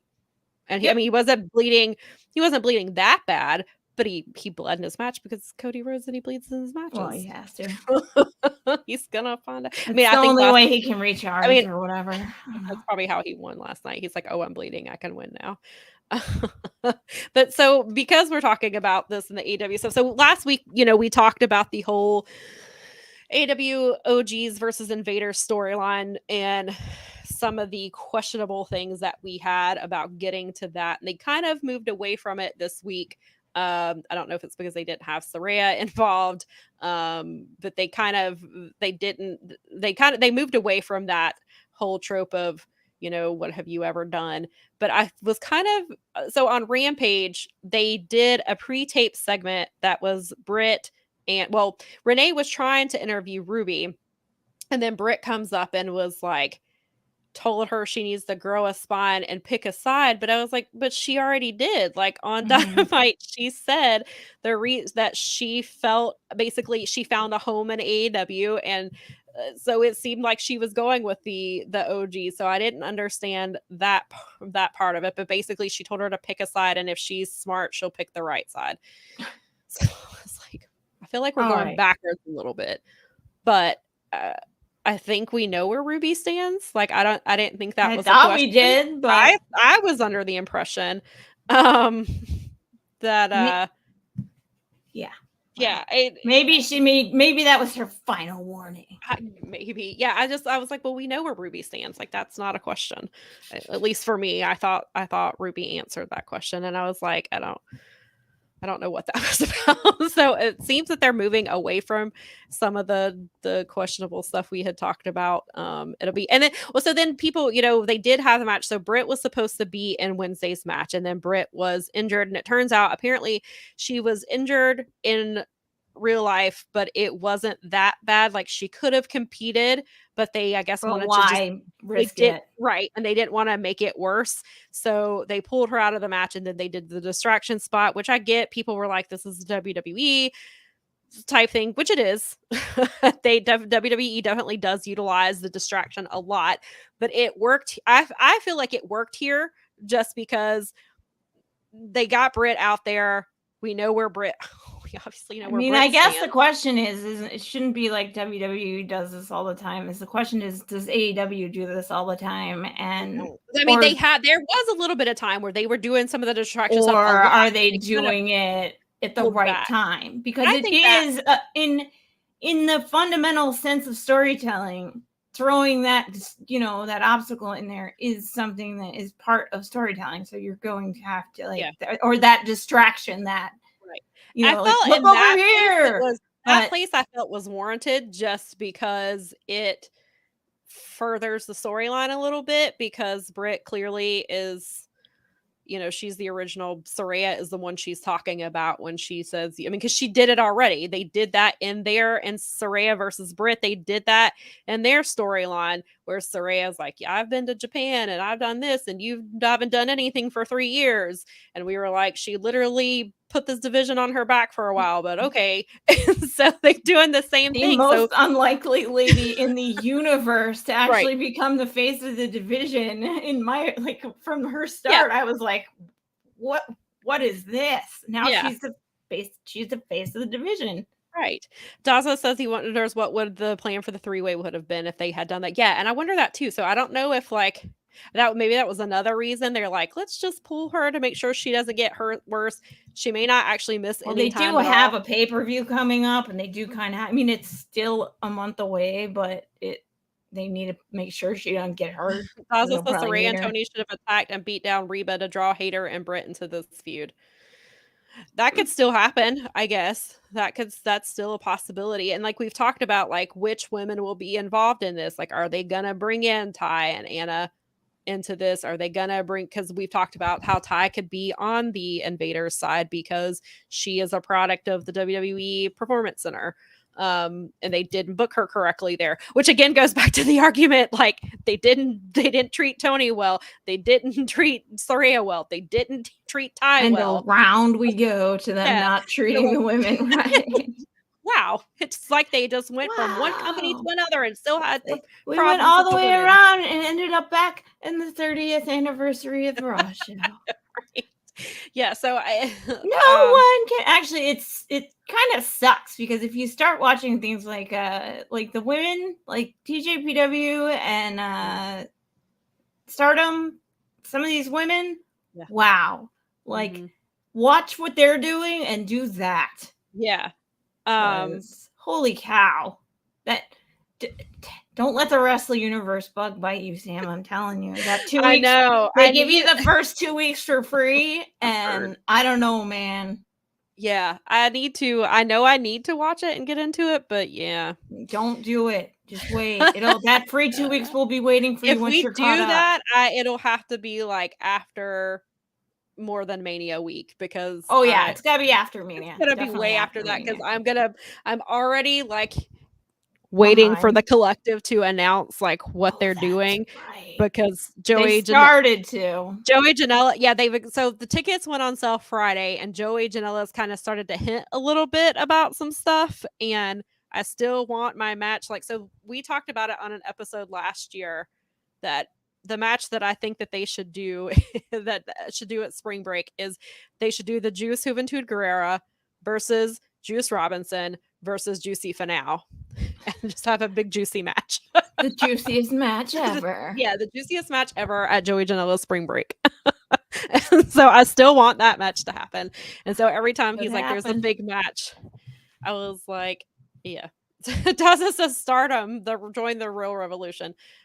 I will join it at some point. Like you gotta get the weave. And honestly, I've been saying I'm going to join it for like 2 years now. So, well, it's right now, and especially with me like taking it on, like I am gonna like watch some WWE for a while, and then I'll be done with it. I'm just, I think it'll be good for me in the way that like I can see how fortunate I am to have all the things that I have available to me and not just WWE, and the thing is like at the end of the day, I don't want WWE to suck. No, I don't. People need competent, like there's only want them to be good. TV. Yeah. It's the first product I watch. I wouldn't be sitting here with you right now. Exactly. And competition is good for everybody. And that was part of the reason. Rising tide raises all ships. And then, and like they've said before, like watch what makes you happy, which is why I quit watching WWE. And that's why I quit. Like it was a struggle to make it to that 1 year mark of timing women's matches because I was you had a project attached to it. If you hadn't been doing it for a reason, you probably wouldn't have done it. No, and I got to the point where I was fast forwarding to women's matches so I could time them, and then I was deleting it because there was nothing else for me. And it was even that it became a chore, and so I was just like, people keep saying, watch what makes you happy. Well, WWE did not make me happy. And I do miss, like, there are aspects, like when I say all the time, like I miss watching Kevin Owens. I love him so much. And he's just phenomenal. And like I've enjoyed the Bloodline storyline, but I think another reason that it's helped me is because I quit watching regularly. So I wasn't getting burnout on some of this stuff as some other people have, which I can understand. Nikki said she was like, yeah, so many times she was like, can we stop watching WWE? And I'm like, no, we're not at the year mark yet. When we get to the end of October. See, I didn't even commit to a year. I'm like, it's 2 months or something. It's not even like I have to get through February. I only have to get through the shortest. Oh no, it's April. It's the first week in April, isn't it? So I got to get through February and March. I'll make it. I will make it. You can do it. I believe in you. Well, there's other things in between that will help me feel good. Like the 21st of February. It's just going to be like one of the best shows ever. And this is all kinds of great shows. The Brad said he decided to subscribe to Stardom World when his daughter became obsessed with the Japanese women she saw at indie shows or at New Japan in New York. That's cool, though. Completely understandable, and that's good that she's getting into it at such a young age. On top of that, which is really cool. Well, that it's relatable though. That she's seeing. I didn't have access to that stuff at her age. Like I didn't even know Japanese wrestling really existed for a really long time. Right. So being able to be exposed to that at such a young age is really, really cool. But we are so lucky right now. Like we take for granted. I think a lot of people whinge, and it's like, guys, I want you to stop. I want you to take a deep breath And I want you to think about the fact that if you want to watch Giant Baba wrestle somebody, you can go right on to YouTube or right on to New Japan World or right on, well, not on New Japan World, obviously, but you can go right on there and you can get it. You don't have to trade any tapes. You don't have to. And so that's part of the reason, like, I stopped watching WWE, because, like, I was like, well, I have access to New Japan. I have, at the time I was subscribed to IWTV. I can subscribe to High AEW Spot. has undercard shows that they're doing on YouTube. Like, let me tell you, I know a lot of people don't watch Dark and Elevation, and I get it. I understand time constraints. I get whatever reason you don't watch it. Emi Sakura is amazing. Great. Like, she had, so Colby, who is a fellow wrestling writer, and he focuses a lot on women's wrestling as well. He said he had got the thing that Emi wrestled 49 times last year without being on Dynamite or Rampage. Emi is like the face of Dark and Elevation. Like, that woman kills it all the time. And they put her, she does all, I mean, she was doing it for a while. She was with Marina and Nyla. Like, they were doing some stuff. She does her own thing sometimes. She brings in Bailey and Aki and Mei Segura. They do stuff there. So they do this really cool stuff. But oh my God, I heard Brad said that they filmed Billy Starks versus Emi at the Dark tapings yesterday. I am here for it too. Oh my God, I can't wait. I am very here for it. And she's what do they call her? Like Space Jesus or whatever, right? That's her. Yes. She does that killer move that looks like a Japanese women's move. That's her finisher. Yeah, Billy's awesome, and so I'm very excited for her. I might be watching that one. If you have not watched Rampage, is that tomorrow? I don't think they've announced it yet. They filmed Dark and Elevation. Just filmed it, so it'll probably be next week. Might be. So that is definitely something to look out for. But if you have not watched Rampage, go out of your way to watch Tony versus Emi. They main evented Friday night, and that was a good match. That match was amazing. It was 12 and a half minutes. That's the Emi I saw in DPW. We went to DPW in November and she won the title. That's the Emi I saw. And like, I've seen, and like, she does good stuff in Dark and Elevation, but she's usually limited to 3-minute matches. Sometimes 5. So they tone her down. That Emi that we saw Friday night, like, that's just why she trained Sheeta. Like, and she's trained so many people, but like, and even so, I knew it was gonna be good when James Drake or JD Drake tweeted and said that was a match of the year candidate, and that if Workhorsemen had to wrestle with a woman, they wanted Emi to be on their team. Like, I knew then when I read that, I was like, first of all, yes, I would like Workhorsemen and Emi in a match, please. Make it happen, Deadlock Pro, because that's probably the only place it will happen. Yeah. Unless Tony does a mixed tag team match. But I was like, so DPW, please give me that match, because I know that you will let men and women wrestle each other. So I want that to happen. But yeah, like, Emi, oh God, that match was so good. And Emi she's so funny. She's such a menace. Like, her thing, like, she's always Stefan the ref. She's like, after her matches, she will knee him in the back of the leg so that he falls down, and then she'll sit on his leg and kiss him on the head. Or she'll she makes him wear her crown. Security Sam, she's been making him wear her crown. That's lovely. She's so much fun. She's a menace, and then she's amazing in the ring. And Emi is probably one of the most underrated people in AEW. Like, she's just, yes. Dazo says Emi should be a booker for women's storylines. Yeah, I would like that. That's a good idea, though. I would like Emi to be on TV. I think that earned a TV spot Friday. I think it'd be good for people. Like, I think that, again, we've never had like the kind of wrestling that Japan's had with women. Like, North America has not had that. They're defining what North American women's wrestling looks like. Right. And that was one of the things, still evolving. And that was one of the things Kenny talked about when Kenny Omega, like in the beginning of AEW, when he was, because, Kenny is one of the people involved in the women's division. He was talking about like bringing in Riho and Sheeta and Yuka Sakazaki and Emi and like, these women that he can get that can come over from TJPW, and that was part of it because they don't have that type of, not on TV. There's not that type. I mean, obviously there's Asuka and things like that, but we know how they've booked her. Yeah, but they haven't let her do the things that she's capable of doing as a female wrestler, and that hasn't a lot and even like in the things that you've written in the past, where when they did have a group of women that were strong wrestlers, they didn't do anything to improve the other women that were in the division. They essentially just the horsewomen were the thing, and that's it. And that they didn't use that to develop new talent like you're seeing on AEW right now. And that's been one of my Action Andretti. I mean, horsewomen, they don't bring up the women with them, which was going to be an argument for me. If they bring Mercedes in, they can't fall into that same trap where Mercedes gets all, because they were kind of doing that with Britt, where she got all the attention and she got all the storylines. Like, you have to elevate these women to give, sure, not everybody is going to be on Mercedes level or a Charlotte Flair's level or things like that. But you have to build them up to give them the opportunity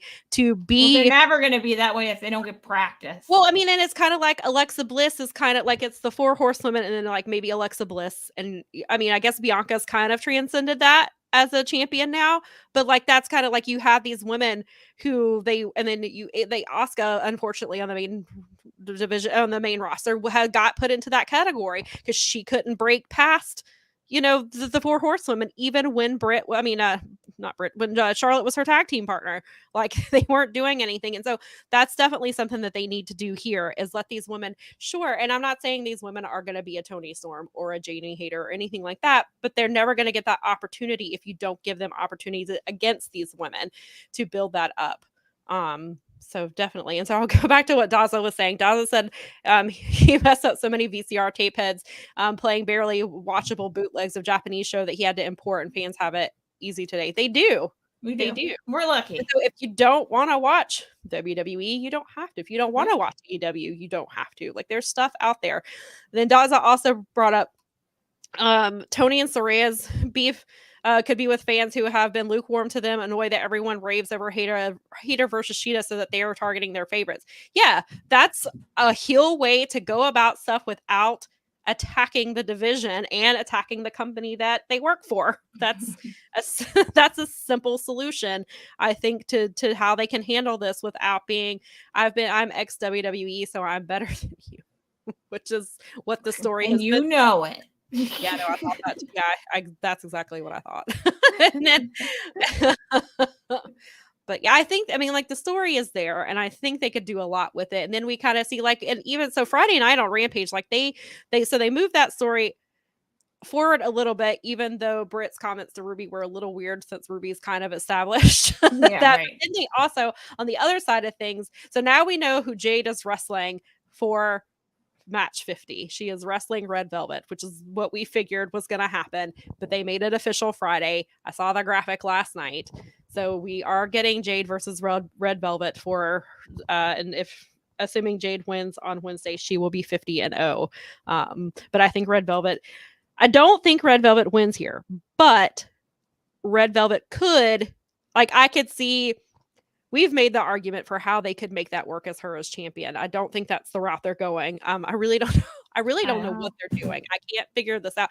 And now I'm wondering if this is gonna coincide with the women's stuff, or if they're gonna kind of pull Jade out of the, like, she's gonna get her 50th win, and then they're gonna kind of pull Jade into the OG storyline and kind of have her focus on that for a little bit, and then as we kind of come out of, because I assume Blood and Guts will not happen at Revolution. I'm assuming Blood and Guts is going to be its own show like it was last year, is my guess. I could be wrong. Maybe they do save that for Revolution. Did they do Blood and Guts last year when they did it on its own show?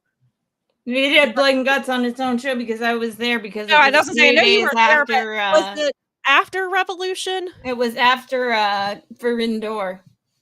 Okay, that's what it was. It was because it was, I mean, when we booked the tickets, we were just going to Dynamite and Rampage, but it became as they. Well, then maybe they do a. So, did they do a Blood and Guts? I would assume they just do a Blood and Guts Dynamite instead of doing a Blood and Guts match at Revolution. I think that you would see another blood. definitely think the Blood and Guts show will come back, and it might even come back to Detroit again. Like they may do that one here a lot because it was a hot crowd and all of those things, and we have a good venue for it and the whole thing. But and you're getting away with whatever you want here. Maybe they do. I don't know if they'll do 2 Blood and Guts a year, because I was saying maybe they do a Blood and Guts at Revolution and then do another Blood and Guts later in the year. Because when was Forbidden Door? In the summer? Summer, 26th of June. So they're not going to save. Obviously, they're not going to save Blood and Guts for Double or Nothing, which is end of May. So I wonder if they do a Blood and Guts at Revolution and they do a Blood and Guts later in the year, or if they just do a Blood and Guts early this year and just make it its own show. That's interesting. I wonder how they'll do that. But so now I didn't think about that before, but I wonder if Jade gets to 50 wins on Wednesday and then they pull her into the OG storyline to give her. Seems like a good place for her. To kind of break up what she's doing as far as, her title stuff. We don't really have a clear person of who is going to take that title off. Maybe it builds some time for Chris Statlander to come back, because we don't know exactly when she's supposed to come back. So maybe that gives, so if they pull Jade into this, then Jade can do Blood and Guts stuff, OG type of stuff. Then maybe Statlander comes back and then they work a story and she drops the title to her. So maybe that's something that they do. Depending on, like, again, I don't know what Chris Statlander's timeline is for that, but that's been a lot of people have wondered if because she was originally supposed to drop the title to Chris Statlander last year, right? But so maybe that's a way to kind of stall and get Jade involved in something else, and it kind of sets Jade up for what happens once she loses the title, because where does Jade go from here after holding the title for over a year, getting to 50 plus wins? Like then that kind of gives her something to, gives her something for post championship. I think putting her with the OGs is actually the best idea in the world, because she is the star. Yeah. And she's an original. But she's not a super great wrestler, so she can do all the awesome stuff that she does and only wrestle once in a while. Yeah. And still remain, because she is a big star and she is impressive in what she does, still remain sort of in the forefront of the women's division. Right. And you can't get much more original than Jade. No. Because she started in the ring in AEW. I guess the other argument you could make we talked about last week was Anna Jay, because she wrestled 7 matches. Right. But those are you can't get much more original than those two. Daza says Jade running in and attacking Saraya to defend the honor of the AEW could be a great moment. Absolutely. I would love that. And that would be huge, because it's Saraya, who obviously is a very big name in women's wrestling. Then you have it being Jade, who, is a star. She's the original. An AEW. She is an AEW person. She is through and through. So she I should think be on the video game. That is what it is. That holds more than even somebody even Britt or even Anna Jay. I think I could see, that I think Jade is the perfect person for something like that. It is what it is. Yeah, so I would love to see that. Use it. So yeah, we've talked about it. There's so many good possibilities here, and they could do a lot of really cool things if they get away from the WWE aspect of it. and it seems like they could potentially be doing that. It depends on what happens when Saraya gets on the microphone again. If they move away from that part of it, but there's ways around it, like Daza has already pointed out, ways to get away from that and still be the heel. And she said, or like he said, Jamie being jealous that Jamie and Sheeta are over. They're talked about as match of the year, things like that. And they could easily turn it into a heel stuff that way, I think. And so that would be cool. So hopefully this will start, especially because AEW has been much more on a roll that since late last year. It seems like they've been kind of I know Mercedes didn't show up, and so that was kind of a so there is that. But for the most part, I feel like their women's division has been better the last few months as far as they're developing more storylines, they're developing more characters, which is what we've been wanting from them. And so I hope that if they do this right, this could be huge for AEW and for the women's division. So I'm really, really hoping that they can follow through and pull this out and make it what it could be, because it could be awesome. Agreed. And let's so we're getting long, but we do want to give an update about Ethan, because and I was going to ask you, and then you actually thankfully put all the information up, because I was actually quite concerned. So if you watched last week's episode, you heard us talk about Ethan Case, who is a wrestler that I've known for a really long time. He was wrestling for Title Belt Pro's first show, and if you saw a few episodes ago, we had the guys from Title Belt Pro on here talking about their show. So their first show was last Saturday. And unfortunately, Ethan Case got hurt in the match. They had to call an ambulance to have him to help him out. He was in the hospital for, I think, 6 days. He was having some issues. He didn't have movement. He has feeling, but he didn't have movement. I believe it's his left leg and his right arm. They do have, let me see if I still have it. I meant to pull this up because they have an idea of what they think it could be, but basically they don't have concrete answers, and there's not a plan in place. He got to go home because he was injured in Charlotte. He lives in Columbia, South Carolina, and so they're trying to get him to some doctors down there that maybe can help him, but they don't have a plan in place as far as how to treat him. They don't have exact answers on what is going on with him. So obviously he is going to be unable to wrestle. He has a wrestling school. He will not be able to teach or anything like that. So there is a GoFundMe that I've tweeted a few times, and I'll tweet it again. And we'll make sure that we have it on the Powerbomb Show. We've been retweeting it. I've retweeted it a few times. And I've put it in the Insta story for Powerbombshells. I put it in there a couple of times too, just in case people happen to see it there. And so they raised the goal. The original goal was 5,000, and they got to that pretty quickly. They have upped it to 10,000, and I think last time I checked, it was just under $9,000. I'm assuming they're going to have to raise it again because he's not working. On top of that, he has 4 children. It's going to be, so his wife is the only one who will be working. And so it's going to be really tough for them. And so he does seem to be, I know that he's very glad to be home. I saw him post on Instagram yesterday that yesterday was the first time he'd seen his kids in a week. And so he was just really happy to be home with them. It's gotta be nice. Yeah. And so we don't know exactly what's happening. And I'll, as I get updates, I'll definitely share those, just because I want to make sure that I keep people updated. And, the wrestling community has been great so far helping him, and he's going to need a lot of help for a while. I know there's some talk about some charity shirts for him.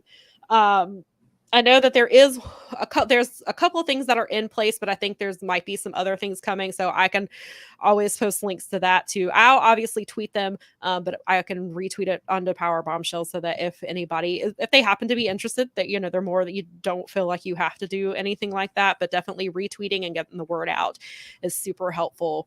Even a retweet helps. I mean, it really does, because you never know who will see it. And, even if it's $5, and I noticed that a lot, even with the Jay Briscoe, people would donate like $5 or $10, and they're like, I wish I could do more. But I mean, it adds up. I mean, and I've even seen you do anything. I mean, right. And even and I've seen it a lot with even Sonny's GoFundMe, like that, it all adds up. Like, you don't have to give. I mean, it's great if you can give $100 or $5, of course, obviously that's huge, but like $5, that it all adds up. But if you need that $5, you keep it and use it, because that's all those people. I mean, the idea is that it's, I don't know, this spirit of giving and being humane this community really does have a solid core in it of people, and I really like it does bring out the best in, I mean, we've seen it with Jay Briscoe, we've seen it with this situation, which is a much smaller situation, but fortunately people are catching on. We hope that people, I mean, they're our friends now. Yeah. I mean, they're your friends anyway, but now they're my friends, so I have to. Right. But you know them. And then so I don't know. I haven't heard anything yet. I don't know when Title Belt's next show is going to be. I imagine at some point, even if it's not their next show, since they are helping nonprofits, I wouldn't be surprised if there's some sort of a fundraiser type of show for him. Palmetto Wrestling Academy, which is what Ethan runs. They're the ones who put the GoFundMe together, so I won't be surprised if they do a charity show at some point as well. Because like I said, since they don't have answers and they don't have a diagnosis, there's no telling how long Ethan's going to be out. So this could be, something that happens for several months. And then once they do get he gets treatment and things like that, then there's rehabilitation there's so rehab forth. and getting back into in-ring shape. And so it's going to be a long road for him and his family. So anything that helps. And again, retweets help because you never know who's going to see it. Or even if you can't help now, maybe you can help 6 weeks from now, because he's going to need help in 6 weeks. He's going to probably need help in 6 months. So, I mean, anything helps. But yeah, so I just wanted to give a quick update on Ethan, and I've been posting it on my social media and retweeting it too. So, and he did send me a message and said thank you for sharing his GoFundMe and stuff. So, awesome. So that was nice that he good that you heard. I'm just glad you heard from him, and I'm glad he's home. Me too. The healing vibes tend to be better in a home, even though you're going through. Even if you can't, even if all you can do is retweet and send positive vibes and healing vibes, do it. Send those because he needs them for sure. And I'm, and definitely do keep us posted because again, they're part of our family now, and they are. they've officially become Fight Game Media family, and that's just you're stuck with us now. We're pretty cool. We are. I mean, say so. You could pick. I mean, you could pick a worse family, or you could be born into one. I mean, it's like we're awesome. I mean, yeah, I think so. So next week you're gonna get to see me twice on Sunday. Ooh, yeah, lucky y'all. And there will be a reunion on that road too. So I believe that is at 8 p.m. Eastern on this channel here, the Fight Game Media channel, next February 5th. So that is Sunday, February 5th at 8 p.m. Eastern, I believe. Yeah. So if you've missed it, Fight Game Media is doing a road to. We're doing a road to WrestleMania project, and everybody on the network is hopping on, and we're all. Some of us have never been on things together before, so I think it's a fun idea that Garrett came up with. Yeah, it's really cool. We all talk to each other a lot, but sometimes we don't. We're all doing our podcasts, right? Which, if you want to check out some of those podcasts, you should subscribe to us on the YouTube that you are watching right now. Yeah. You can also give us at Fight Game Media Network Plus $5 a month, and you get some extra content from the people that you see on there in clips and other good stuff over there for $5. $5 a month, guys. Yeah. It's pretty low. And then, of course, if you are on social media, follow us on Twitter and Instagram. I know I've got to get up those videos I talked about from last week's show. Still planning on doing that. Hope I may just post all of them today. There you go. We're at Powerbombshells virtually everywhere. Yes. So Daza says, give them hell. Yes. But yeah, so thanks for hanging with us today. Next week is our big 50th episode, which will be followed by our bigger year anniversary show that we're planning on having coming up in just a few weeks. So yeah, hopefully we'll have good wrestling stuff to talk about. Maybe we'll compliment women's wrestling next week. Maybe Vince will mind his own business and stay out of trouble, so I can go 2 weeks in a row without having to talk about his shenanigans. Brad says another great fun show. Thank you, Brad, and thank you for and Daza for hanging out, and Nikki and everybody. Even if you didn't leave comments, thank you for watching. If you're watching on the replay, we appreciate that too. If you're listening on audio, we appreciate that as well. So yeah, come join us again next week. We'll be here at 1:00 like always. Yes, we will. Thank you for joining us. Yes. Have a good week. I am ending this broadcast right now.